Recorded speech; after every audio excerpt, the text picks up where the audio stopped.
அனைவருக்கும் இனிய வணக்கம். ஆன்மீகம் ஆனந்தம் சேனலுக்கு உங்களை அன்போடு வரவேற்கிறேன். நம்ம சேனலை முதல் முறையாக பார்க்குறீங்கன்னா மறக்காமல் சப்ஸ்கிரைப் பண்ணிக்கோங்க. அப்படியே ஆல்ங்கிற பெல் பட்டனையும் கிளிக் பண்ணிக்கோங்க. அப்போ தான் நம்ம சேனலில் போடுற ஆன்மீக விஷயங்களை நீங்களும் உடனுக்குடன் தெரிஞ்சுக்க முடியும். இப்போ நாம் கதைக்குள்ளே போகலாம். இன்றைக்கி நாம் பார்க்க போகிறது அஜா அல்லது அன்னதா ஏகாதேசி விரத மகிமையை பற்றின கதை. அஜா ஏகாதேசியின் மகிமையை காதால கேட்டாலே கேட்பவரோட பாவங்கள் எல்லாமே நீங்கிடும். அஜா ஏகாதேசியின் சிறப்புகளை மற்றவர்களுக்கு எடுத்து சொல்லும்போது சகல நன்மைகளும் உண்டாகும். கலியுகத்தில் சில யாகங்கள் தடை செய்யப்பட்டுள்ளன. அப்படிப்பட்ட யாகங்களில் ஒன்றுதான் அஸ்வமேத யாகம். அந்த யாகம் செய்கிறதால உண்டாகிற புண்ணிய பலனை நாம் அஜா ஏகாதேசி விரதத்தை கடைபிடித்து அதன் பலனை மற்றவர்களுக்கு எடுத்து சொல்வதன் மூலம் பெற முடியும் என்கிறது புராணங்கள். அஜா அல்லது அன்னதா ஏகாதேசியின் பெருமைகளை பற்றி பிரம்ம வைவர்த புராணத்தில் பகவான் கிருஷ்ணருக்கும் மகாராஜா யுதிஷ்டருக்கும் இடையிலான உரையாடலில் விவரிக்கப்பட்டிருக்கு. மகாராஜா யுதிஷ்டர் கூறினார், ஓ கிருஷ்ணா, ஆவணி மாதத்தில், அதாவது ஆகஸ்ட் அல்லது செப்டம்பர் தேய்பிறையில் தோன்றக்கூடிய ஏகாதேசியினை பற்றி தயவு செஞ்சு எனக்கு கொஞ்சம் விளக்குங்க அப்படின்னு கேட்குறாரு. பகவான் கிருஷ்ணர் பதில் அளிக்கிறாரு, ஓ மன்னா, நான் கூறுவதை மிக கவனமாக கேள். ஒருவரின் எல்லா பாவங்களையும் அழிக்கக்கூடிய இந்த மங்களகரமான ஏகாதசியின் பெயர் அன்னதா ஏகாதசி. இந்த ஏகாதசி விரதத்தை கடைபிடித்து பகவான் ரிஷிகேஷனை வழிபடுபவர் தன் எல்லா பாவ விளைவுகளிலிருந்து விடுபடுவார். பழங்காலத்தில் ஹரிச்சந்திரா என்ற ஒரு புகழ்பெற்ற மன்னர் இருந்தார். அவர் நேர்மையானவர் மற்றும் வாய்மை மிக்கவர். அவருக்கு சந்திரமதி என்று ஒரு மனைவியும் லோகிதாசன் என்று ஒரு மகனும் இருந்தார்கள். நாடு சுபிக்ஷமாகவும் எதிரிகளின் பயம் இல்லாமலும் இருந்தது. ஆனால் துரதிருஷ்டவசமாக விதியின் விளையாட்டால் ராஜா ஹரிச்சந்திரன் நாட்டை இழக்க நேர்ந்தது மட்டுமல்லாமல் மனைவியையும் மகனையும் விற்கவும் நேர்ந்தது. விதியோ பக்திமானான அரசன் ஹரிச்சந்திரனை நாய்களை தின்னும் இழி குலத்தவனுக்கு அடிமையாக ஆக்கி மயானத்தை காவல் காக்கும் பணியில் அமர்த்தியது.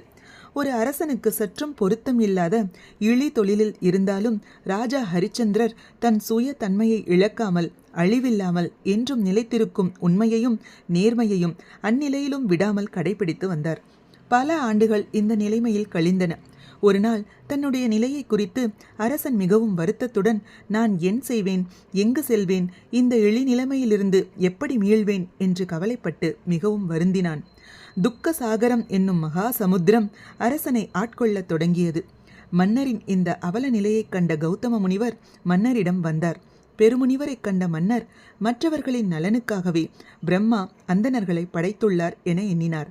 அந்தணர்களில் சிறந்தவரான முனிவருக்கு மன்னர் தன் பணிவான வணக்கங்களை சமர்ப்பித்து அவர் கைகட்டி நின்றார்.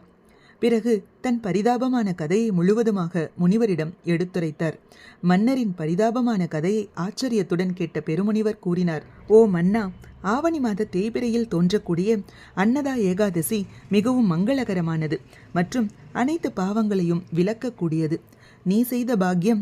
இன்றிலிருந்து 7வது நாள் அன்னதா ஏகாதசி திதி அன்று பகவான் மகாவிஷ்ணுவை தியானித்து உபவாசம் இருந்து இரவு முழுவதும் கண்விழித்து பகவானின் திருநாமத்தை ஜபித்து கொண்டு இரு. இதனால் முற்பிறவியின் பாவ செயல்களின் தலைகளிலிருந்து விடுபடுவாய்.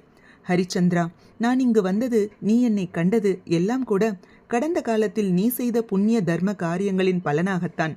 நீ வருங்காலத்தில் சர்வ மங்களங்களோடும் அனைத்து பாக்கியமும் பெற்று வாழ என் ஆசிகள் என்று வாழ்த்தி அரசனின் கண்களிலிருந்து மறைந்தார்.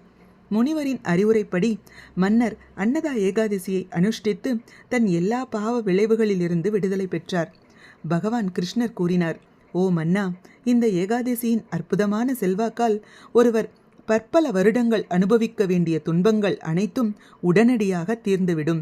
மன்னர் ஹரிஷ்சந்திரா இழந்த தன் மனைவியை மீண்டும் பெற்றார் மற்றும் இறந்த தன் மகன் மீண்டும் உயிர் பெற்றான். விண்ணில் இருந்து தேவர்கள் வாத்தியங்களை முழங்கி மலர்களை தூவினர். இந்த ஏகாதசியின் செல்வாக்கால் எந்த ஒரு இடையூறுமின்றி மன்னர் தன் ராஜ்யத்தை அனுபவித்தார்.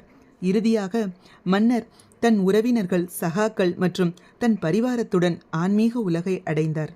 ஓ மன்னா, இந்த ஏகாதசியை அனுஷ்டிப்பவர் தன் எல்லா பாவங்களிலிருந்து விடுபட்டு ஆன்மீக உலகை அடைவார். இந்த ஏகாதசியின் பெருமைகளை பற்றி கேட்டாலோ அல்லது படித்தாலோ ஒருவர் அஸ்வமேத யாகத்தின் பலனை அடைவர். இவ்வாறு பகவான் ஸ்ரீ கிருஷ்ணர் யுதிஷ்டருக்கு எடுத்துரைத்தார். இப்போது இந்த ஏகாதசி விரத மகிமையை பற்றி நாமும் தெரிந்து கொண்டோம். இந்த கதையை கேட்பதாலும் இதை மற்றவர்களுக்கு எடுத்து சொல்வதன் மூலமும் மேலும் இந்த விரதத்தை அனுஷ்டிப்பதன் மூலமும் நாமும் எல்லா பாவங்களிலிருந்தும் விடுபட்டு பகவானின் பாதங்களில் சரணடைய முடியும்.